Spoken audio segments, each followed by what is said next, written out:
एक बार फिर से आप सभी का हार्दिक स्वागत, वंदन, अभिनंदन है दोस्तों। हम कर रहे थे प्रश्नोत्तरी, जिसमें हम उपन्यास, कहानी, निबंध, नाटक ये सारी प्रश्नोत्तरी चैनल पे अपलोड कर चुके हैं दोस्तों। आदिकाल, भक्तिकाल, रीतिकाल। तो उसी के आगे आज हम पहुंच गए हैं दोस्तों, आत्मकथा। आज की प्रश्नोत्तरी में आप सभी को बताना चाहूँगी कि जो प्रश्न है वो आत्मकथा से हैं, संस्मरण से हैं, रेखाचित्र से हैं और रिपोर्टाज से हैं। ये दो तीन विधाएं आज हम कवर करने का कार्य करेंगे। आइए दोस्तों, पहला प्रश्न आपके स्क्रीन पे है और आप प्रश्न को देखिए। इनमें से कौन सी कृति आत्मकथा है? कलम का सिपाही, चीड़ों पर चांदनी, अर्धकथानक, बाणभट्ट की आत्मकथा। बाणभट्ट की आत्मकथा। तो पूछा जा रहा है कौन सी कृति आत्मकथा है? तो ये है अर्ध कथानक। और पूछा जाता है कि अर्ध कथानक किसकी है? तो ये प्रश्न आपके लिए मजेदार हो। यह बनारसी दास की है। किसकी है? बनारसी, एक मिनट। अर्ध कथानक जो रचना है यह बनारसी दास की है।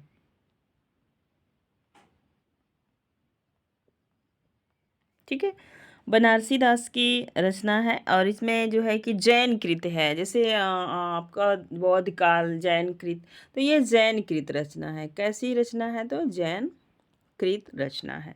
अब एक प्रश्न बनता है, आत्मकथा किसे कहते हैं?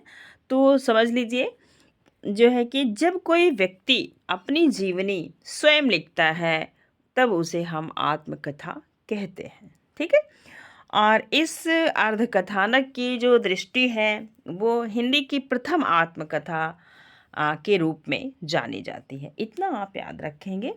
और बनारसी दास की जो अर्धकथानक की रचना है वह अद्वितीय अनोखी रचना है। ठीक है, हिंदी में लिखी हुई पहली मानी जाती है, हिंदी की पहली आत्मकथा मानी जाती है।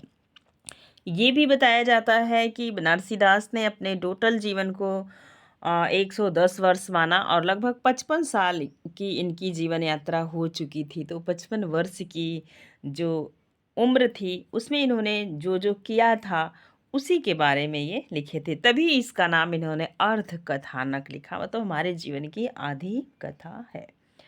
और लिखने के 2 ही 3 साल बाद ये दुनिया में नहीं रहे। ठीक है, तो कुछ और ये जो है कि आपसे पूछा जाएगा हिंदी जगत में कब से आत्मकथा लिखी जाने लगी? तो ये पहली आत्मकथा थी, यहीं से आत्मकथा का श्री गणेश माना जाता है।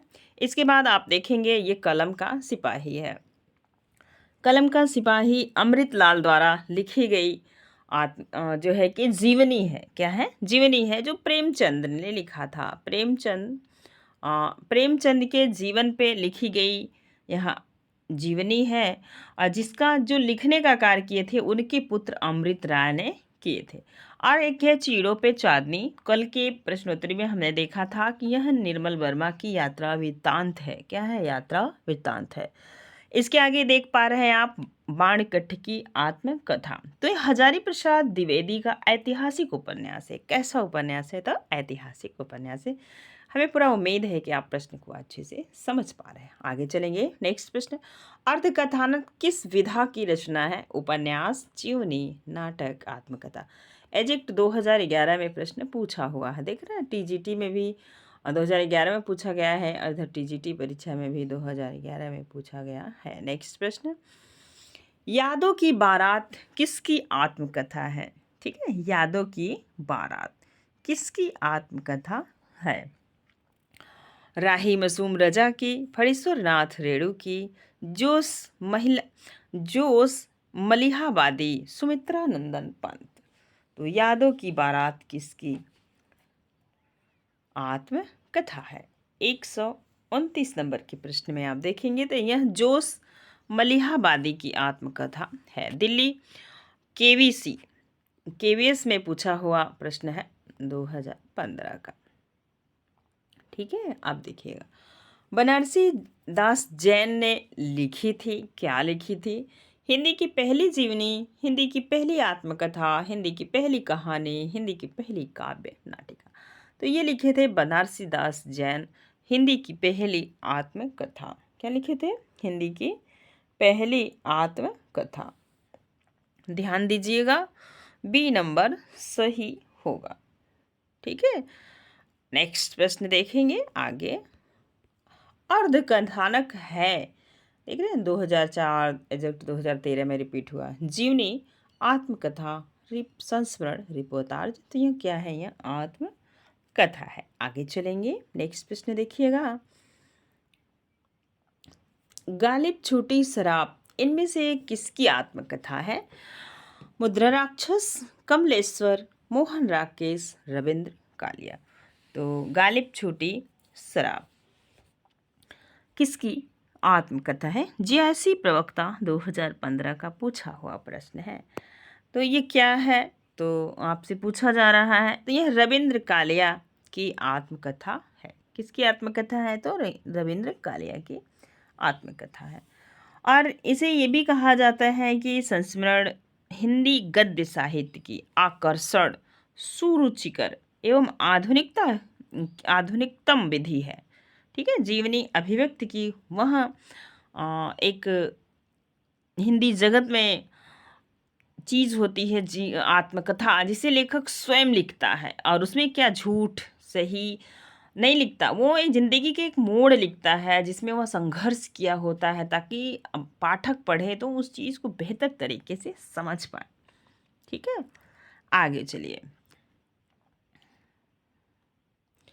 नेताजी सुभाष चंद्र बोस द्वारा लिखित अपने आत्मकथा को क्या कहते हैं? तरुण के स्वप्न, परिव्राजक की प्रजा, कुछ आप बीती, कुछ जग बीती, आत्मनिरीक्षण। 133 नंबर के प्रश्न में आप फटाफट उत्तर देंगे।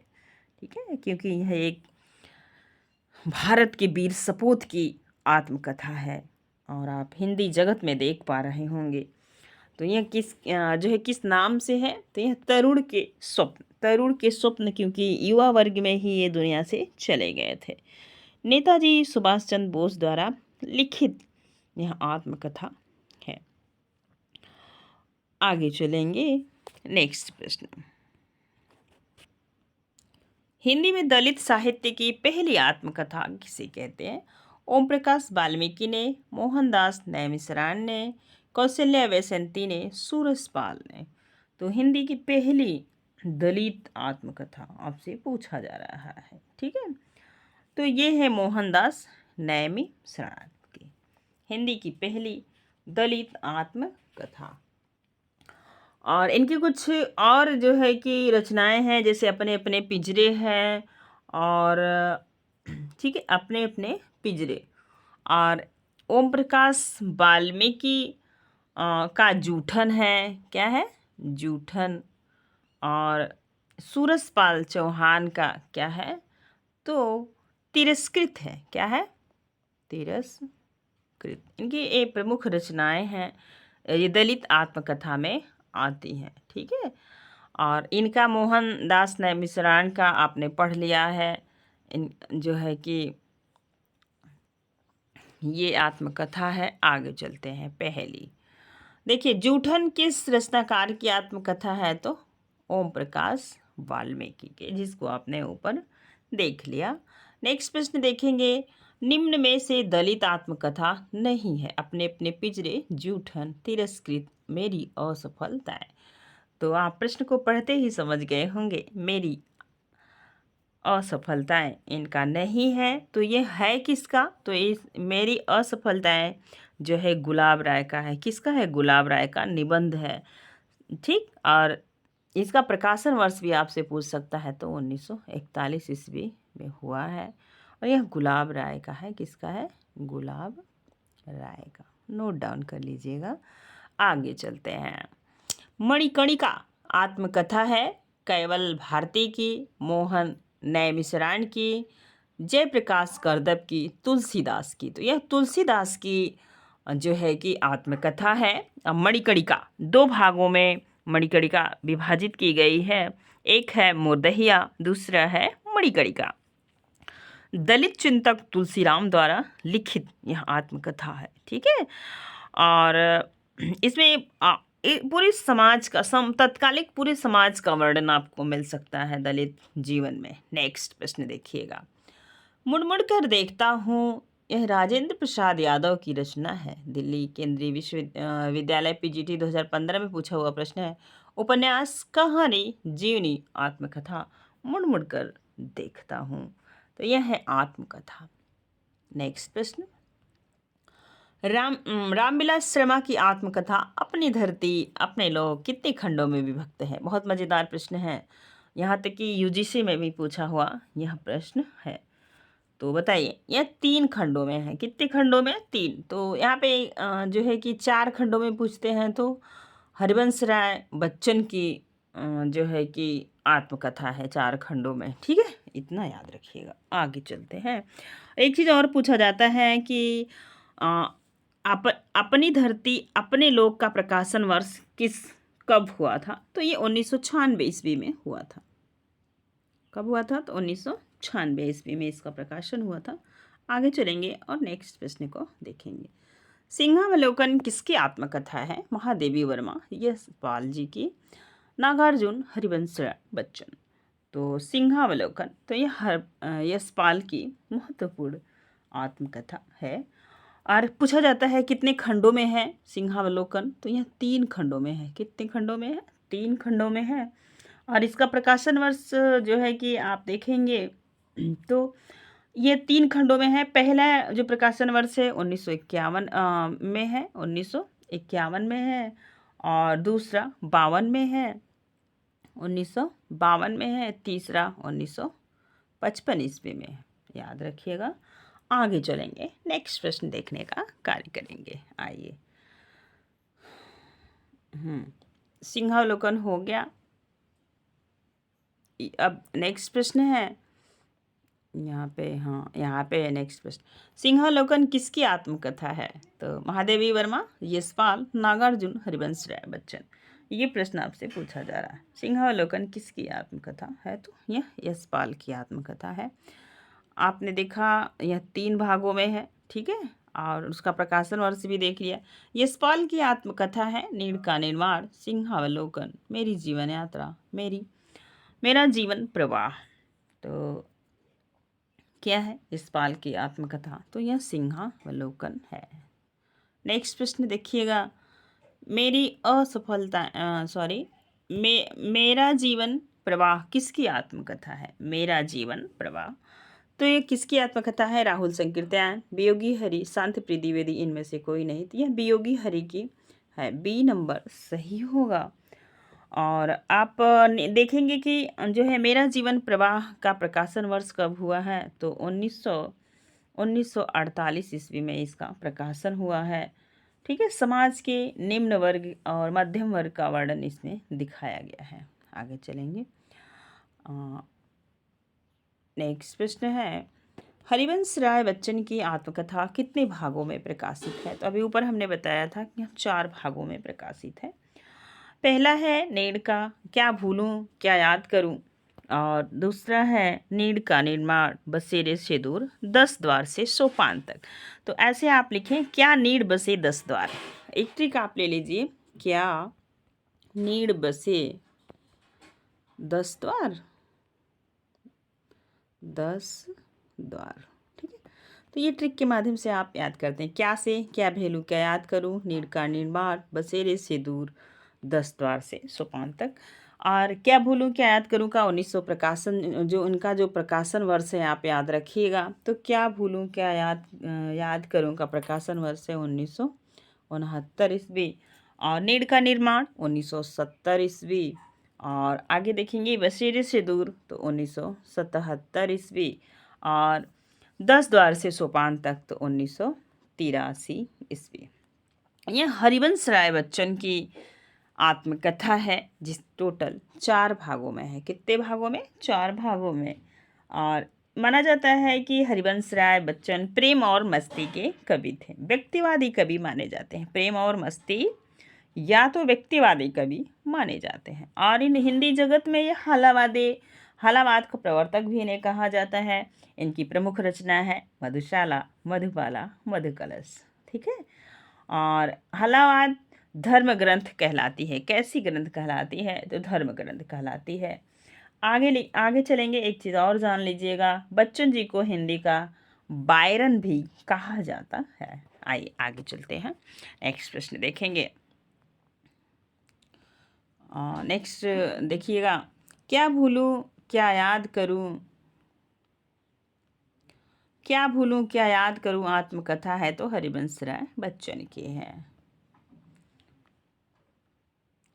डॉक्टर हरिवंश राय बच्चन की कृति क्या भूलूं क्या याद करूं किस विधा में लिखी गई एक प्रतिनिधि गद्य कृति है तो संस्मरण, उपन्यास, रेखाचित्र, आत्मकथा। तो ये कैसी है, तो यह आत्मकथा है। ठीक है, अब आगे चलते हैं और नेक्स्ट प्रश्न देखेंगे। मेरी जीवन यात्रा किसकी आत्मकथा है? हजारी प्रसाद द्विवेदी, महावीर प्रसाद द्विवेदी, राहुल सेकेतियान, इनमें से कोई नहीं। मेरी जीवन यात्रा, तो मेरी जीवन यात्रा किसकी आत्मकथा है, प्रश्न आपसे पूछा जा रहा है। तो यह आत्मकथा है राहुल संकीर्तन की, और इसका जो प्रकाशन वर्ष हुआ था 1946 ईस्वी में हुआ था, मेरी जीवन यात्रा। ठीक है, आप देखेंगे राहुल संकीर्तन की यह आत्मकथा है। ये भी पूछा जाता है कितने खंडों में है, तो ये 5 खंडों में विभक्त है। आगे चलिए नेक्स्ट प्रश्न को देखने का कार्य करते हैं। एक कहानी यह भी आत्मकथा की लेखिका है मन्नू भंडारी। कौन है? मन्नू भंडारी। ठीक है, अब आप देखेंगे अगला प्रश्न। मन्नू भंडारी जी ने लिखा है एक कहानी यह भी है। चलिए आगे प्रश्न को देखते हैं।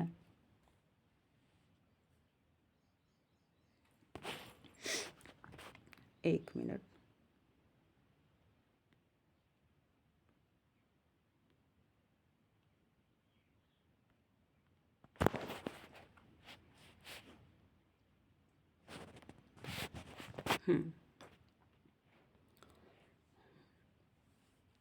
कस्तूरी कुंडल बसे आत्मकथा है, तो कस्तूरी कुंडल बसे आत्मकथा है। शीला झुनझुनवाला, मैत्री पुष्पा की, कुसुम अंचल की, गोपाल प्रसाद व्यास की। तो यह मैत्री पुष्पा की क्या है, आत्मकथा है।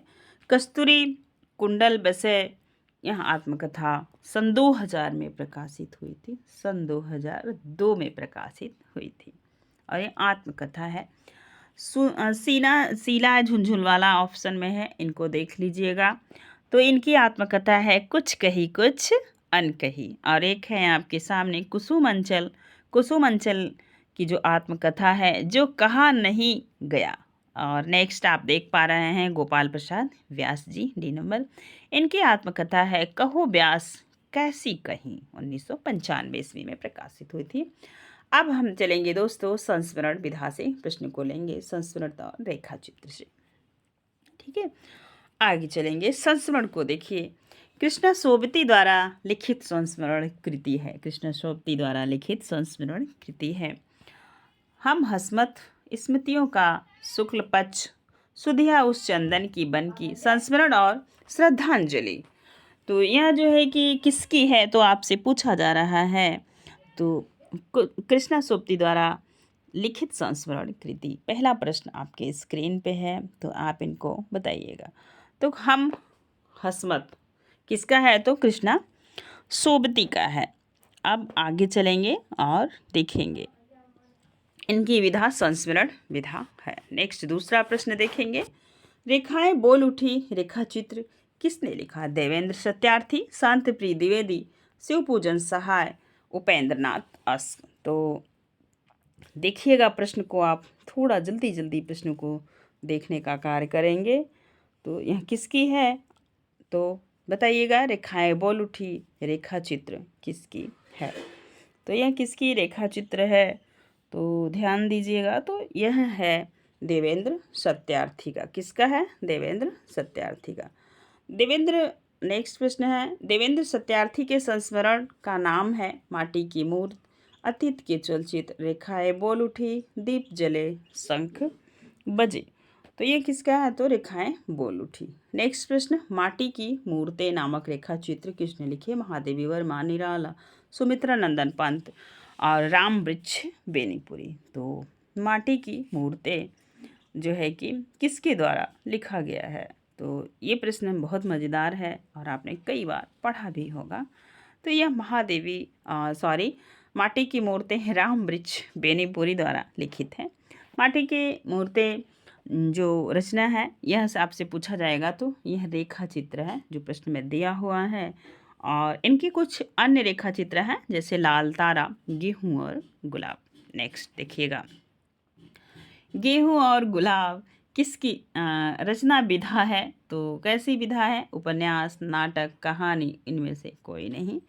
तो बताइएगा, गेहूँ और गुलाब की जो विधा है इनमें से कोई नहीं, क्योंकि आपने देखा ऊपर तो ये कैसी विधा थी? यह एक रेखा चित्र विधा थी। ठीक है, आगे चलेंगे। लाल तारा की विधा है रेखा चित्र, संस्मरण, जर्नल और यात्रा भी। तो यह रेखा चित्र है। नेक्स्ट, माटी की मूर्तें किस विधा की रचना है? संस्मरण, रेखा चित्र, आत्मकथा, जीवनी। माटी की मूर्तें तो यह कैसी है? तो यह रेखा चित्र है। बी नंबर सही होगा। नेक्स्ट प्रश्न देखिएगा, ये है बनारसी दास चतुर्वेदी के रेखा चित्र हैं। बनारसी दास चतुर्वेदी की रेखा चित्र हैं। जो है कि रेखा चित्र हैं, तो रेखा चित्र है सेतुबंधु उपर्युक्त दोनों इस मारिका। तो क्या है आप लोग बताइएगा? तो यह दोनों है, रेखा चित्र भी है और सेतु बंधु भी है। नेक्स्ट प्रश्न देखेंगे आगे। अगला प्रश्न आप लोग देखिएगा, ये अमिट रेखाएं के संस्मरण रेखा चित्रकार हैं। अमिट रेखाएं के संस्मरण मतलब ये संस्मरण है और इसके रेखा चित्रकार कौन है? विष्णु प्रभाकर, सत्यवती मलिक, देवेंद्र सत्यार्थी, शिवपूजन सहाय। तो बताइएगा, जो है कि अमिट रेखाएं किसका है? तो यहाँ सत्यवती मलिक की रचना है। और आपसे पूछा जाएगा अमिट क्या रेखाएं का प्रकाशन कब हुआ था? तो यह हुआ था 1951 ईस्वी में। नोट डाउन कर लीजिएगा, 1951 ईस्वी में। नेक्स्ट प्रश्न है, और एक चीज़ और भी पूछा जाता है कि यह जो है कि अमिट की रेखाएं किसका जो है कि अमिट की रेखाएं किसका है? तो ये सत्यवती मलिक का है। एक और पूछा जाता है कि ये एक प्रश्न में है विष्णु प्रभाकर। तो विष्णु प्रभाकर की रेखा चित्र है आने जाने अनजाने। ठीक है, इनका भी बहुत बार पूछा जाता है, जाने अनजाने। और नेक्स्ट आगे देखेंगे, याद हो या न याद हो संस्मरण कृति के लेखक हैं राजेंद्र प्रसाद, अजीत कुमार, काशी सिंह, विष्णु प्रभाकर। याद हो या न हो, तो यह किसकी है संस्मरण? ठीक है, तो इसको आप बताइएगा, जो है कि जल्दी से इनका उत्तर दीजिए। कुछ प्रश्न हैं, हो सकता है आपको परेशान करें, तो बिल्कुल घबराने की ज़रूरत नहीं है। काशीनाथ सिंह का है। नेक्स्ट प्रश्न है, स्मृति के रेखांकन के रचनाकार हैं डॉक्टर श्याम सुंदर दास, महादेवी वर्मा, हजारी प्रसाद द्विवेदी, महावीर प्रसाद द्विवेदी। तो बताइएगा आप लोग, तो ये किसका है? यह महादेवी वर्मा का है। जो प्रश्न इजी है वहाँ बिल्कुल नहीं रुकेंगे। निम्नलिखित में से कौन सा रेखाचित्र महादेवी वर्मा का नहीं है? अतीत के चलचित्र, स्मृति की रेखाएं, पथ का स्वामी, मंटो मेरा दुश्मन। थोड़ा सा प्रश्न में अंतर है, अगर आप समझ पाएंगे तो बहुत जल्दी समझ लेंगे। मंटो मेरा दुश्मन, या पथ के स्वामी नहीं, पथ के साथी होगा। क्या होगा? हो सकता है कुछ बच्चे सी मान लें, तो ऐसा नहीं है। डी नंबर सही होगा। निम्न में से कौन रेखाचित्र विधा की रचना नहीं है? कठगुलाब, छड़ बोले, कड़ मुस्काए, पुरानी स्मृतियाँ, रेखाएं बोल उठी। और ये बताइएगा फटाफट। तो कठगुलाब यहाँ जो है कि रेखा चित्र की विधा नहीं है। तो हो सकता है आपसे पूछा जाए कि रेखा चित्र की विधा क्यों नहीं है, तो कौन सी विधा है? ठीक है, तो ये कमेंट सेक्शन में कमेंट के माध्यम से इस प्रश्न का उत्तर आप लोग दीजिएगा कि यह विधा नहीं है कठगुलाब तो किसका है। ठीक है, तो याद कर लीजिए। हो सकता है आपको दिक्कत है तो आप लोग सुन लीजिए, नहीं कहेंगे मैम ने छोड़ दिया, हर बार प्रश्न छोड़ती हैं। प्रतिष्ठित हिंदी कथाकार जो मृदुला गर्ग हैं, उनका एक नवीनतम उपन्यास है कठगुलाब। ठीक है, उपन्यास विधा में लिखा गया है। और किसने लिखा है? ये भी आपने देखा, मृदुला गर्ग द्वारा लिखित है। नेक्स्ट प्रश्न, महावीर प्रसाद द्विवेदी द्वारा रचित संस्मरण नहीं है। तो महावीर से प्रश्न पूछा जा रहा है, तो आप लोग बताइएगा। तो कौन सा नहीं है? अनुमोदन का अंत, इधर उधर की बातें, सभा की सभ्यता, विज्ञानाचार्य वसु का विज्ञान मंदिर। तो कौन सा नहीं है? तो यह है इधर उधर की बातें नहीं है संस्मरण। ठीक है, अब कौन कौन सा है? तो ये है अनुमोदन का अंत। तो इसका जो है प्रकाशन हुआ है 1905 ईस्वी में। ठीक है, और सभा की सभ्यता का प्रकाशन 1907 ईस्वी में हुआ है। अभिज्ञानाचार्य वसु विज्ञान मंदिर का जो प्रकाशन हुआ है वह हुआ है 1918 ईस्वी। कब हुआ है? 1918 ईस्वी में। ठीक है, और आप देखेंगे तो ये सारे महावीर प्रसाद के हैं। और इधर उधर की बातें जो नहीं है वो किसका है? जिसे आपने लगाया है जो एक आंसर सही है। तो इधर उधर की बातें जो हैं ये राम कुमार का है, राम कुमार खेमका का संस्मरण है। ठीक है, राम कुमार वर्मा का नहीं, राम कुमार खेमका का यह संस्मरण है, जिसका प्रकाशन वर्ष 1918 ईस्वी में हुआ है। आगे चलेंगे। नेक्स्ट प्रश्न, श्री राम शर्मा की बोलती प्रतिमा रचना विधा है। तो रेखाचित्र, संस्मरण, आत्मकथा, जीवनी। तो बताइएगा श्री राम शर्मा की बोलती प्रतिमा किस विधा की है? तो यह एक रेखा चित्र विधा है, और जो है कि इसी नाम से यह प्रकाशित हुई है। उनका रेखा चित्र एक और है जिसे कहते हैं जंगल के जीव, याद रखिएगा, जिसका प्रकाशन जंगल के जीव का प्रकाशन वर्ष 1936 या 37 ईस्वी में हुआ था। आगे चलते हैं, नेक्स्ट प्रश्न देखेंगे। नीचे पूछ भी लिया गया। जंगल के जीव कृति के लेखक हैं महादेवी वर्मा, श्री राम वर्मा, राम वृक्ष बेनीपुरी, शिव पूजन सहाय। तो श्री राम शर्मा जी हैं। ठीक है, आगे चलेंगे। हिंदी में रेखा चित्र के प्रथम रचयिता पंडित पदम सिंह शर्मा द्वारा की रचना कौन सी है? तो यह पदम पराग। कई बार पूछा हुआ यह प्रश्न है, बहुत बार रिपीट होता है, तो याद रखिएगा। इनके पथ के साथी जो है पूछा गया है महादेवी वर्मा का है, जिसका प्रकाशन वर्ष हुआ है 1956 ईस्वी। नेक्स्ट देखेंगे 10 तस्वीरें 1963 ईस्वी में इसका प्रकाशन हुआ है, जगदीश चंद्र माथुर का हुआ है। 1963 ईस्वी में इसका प्रकाशन हुआ है, जगदीश चंद्र माथुर की यह रचना है।